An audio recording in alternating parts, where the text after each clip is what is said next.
kaalay maantana waa maalin kale fiidiyowga ayuusan ku dhaafin muhiim ayuu kuu yahay waa nolosha dhabta ah oo caadiga ah howl ahaan ugu fudud qarash ahaan ugu fudud cunto qurux badanna ah haddii aa hore youtuberada uga aragtay saxan qurux badan digsi qurux badan oo lasoo hagaajiyo cunto ah asagio sidii oo kale ah amaba kasii fiican kana howl fudud kana qarash fudud kaala ka faa'iideyso maantana insha Allah sida loo soo hagaajiyay sida loo soo kariyay iyo inta uu ka kooban yahay laga yaabo inuu yahay rubac xiliba farxab yaanya iyo jab basal intaas uu ka koobnaan doona iyo wax la mid ah insha Allah ku soo dhawaada idin leeyahay youtube-ka ka faa'iideysi wacan waxyaalo badan ka heleysaan insha Allah ku soo dhawaada bismillah assalaamu calaykum waraxmatullaahi wabarakaatuh waa cafiifa iyo mar kale janalkeena cafiifa janal soo dhawaada dhamaantiin walaaladeen meel walba aad joogtaan saxaabteydii hore intii ugu soo biirtay dhamaantiin soo dhawaada mar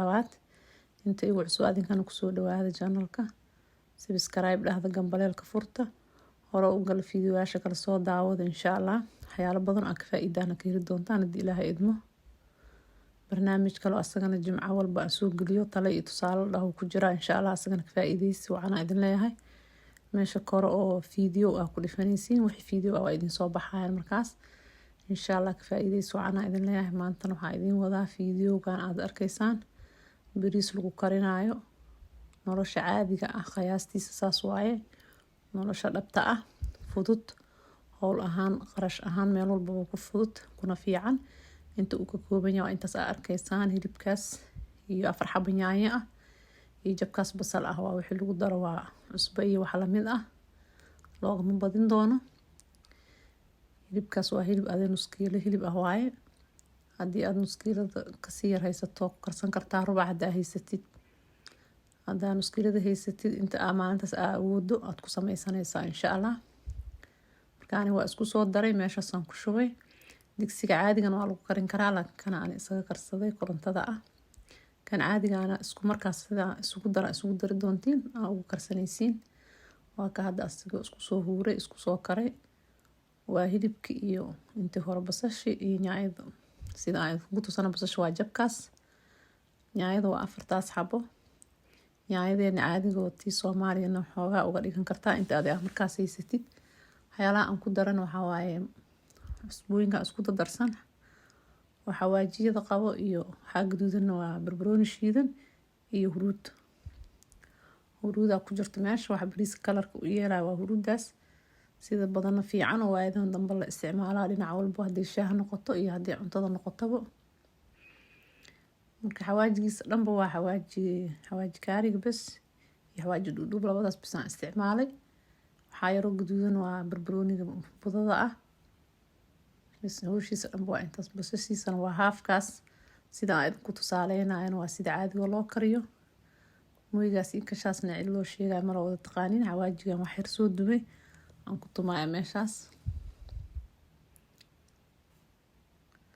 marka cuntadaas meel walbo qof walba karsan karo iskaabuladay u fududahay familiyaday u fududahay meel walba ku fududahay kuna fiican tahay marka wax maanta dhan la jukjukeeyo la kala kariyo muhiimada ma aha muhiimada cuntada hadii lasoo kariyo ay dib hesho sida nidaamka eed oo loo kariyo usoo marto isku dhadhan imaanaysaa waxay kala duwan tahay malahan marka waa ka hadda xawaajiga ugu dambeeyaan ku daray cusbadiisana wuu qabaa iyo huruudi iyo xawaaji kaariga marka xawaajiga kala hadaa haysato kusii darsan kartaa haddaa intaan haysato intaan ka yar hadaa haysato wuxuu diidaaya malahan waa kaasa intaas isku soo kariyay iyo wax yar saliid ah idinka iloow saliida ma sheegin kaasaga dhanba waa intaas marka inta aad inaa kala kariso ama aa kala wadwado sida caadiga bariiska loo karsan jiray marka aniga bariiskan digsigaanan ku shubaaya adinkana sidaas si lamid ah bariiska si fiican loo soo dhaqo oo u baahan yahay sidiisaba waa soo dhaqo aniga soo nadiifiyay digsigaas aan ku shubayna waxaan ku shubi doonaa biyo caadi qabow laakiin digsi qofka dhuxul ku karinayo ama digsi caadiga oo ku kor ku karinayo inuu biyaha u soo diiriyo u baahan yahay biyo karkara u dush ugu shubo laakiin kan biyo karkaraayo loogu talagalin biyo qabow baa lagu shubaa saasaa loogu kariyaa asaga qofkii asagana ku karsan doono waa saas u karin karaa biyo qabow baa lagu shubaa asagana hal mar isla soo karaayo waxa dhan laakiin digsiga caadiga dabka ama dhuxul ha noqoto ama kuukarka caadiga waa inaad biyaha usoo diirsataa, ama haddaad doonto waa isku karkarin kartaa biyaha iyo hilibka iyo waxaas waxoo dhan. marka insha Allah ani saas isku soo darayaa, hal mar aan isku soo daboola, hal mar isla soo karaa. marka waxaa dhan aan digsiga u isticmaala halkaa mar oo aan daboolo, markuu diyaar noqdo una ka diminayaa. laakiin dabka caadiga waa ku kontarooli kartaa, dhib ma lahan. marka cusbadiisi wixiisa hore u qabay hal mar leen kusoo daboolayaa. marka hawsha iyo nolosha sidoodaba ma adko, in la isku adkeeyana ma ahan. meesha ugu fudud in wax lagu qabsadaa wanaagsan. waa kaa digsiga qofka ku karinaayo 8 daqiiqo meeshaasaan u geeyey, intaasuu kusoo karayaa. kaasigoo diyaar soo noqday, meeshaa hawadiyaa ka bixinaya marka hore, dambe waa kan asagoo diyaar ah.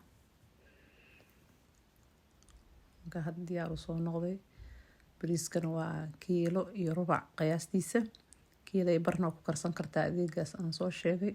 iskuulada hilibka ah, 4 xabo yaanyada ah, jabkaas basalka ah, xawaaji adi intaa markaas haysato. marka saxan qurux badan hadaa aragta ha ku fikirin qudaar badan lagu daraayo, intaasoo wax ay uma haysid, diyaarku ma ahan. ama suuqay kaa jiraan ama maba haysatidbo.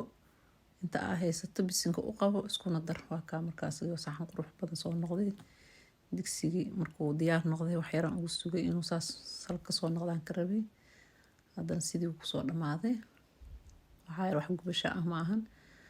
digsiyadan wax yar haddii lagu siisimo kusoo huro sidaasuu kasoo dhigayaa. marka hadda asigoo bariis qurux badan ah, furfur ah, dhadhan ahaan bariis macaan badan ah. marka insha Allah kasoo wardoona. hadday dhuxul noqoto, hadday noqoto kuukarka, meel walbo kusoo kariya sidaas. waa kaasa kalarkaas iyo quruxdaas yarna waxaa u sameynaya waa huruudda.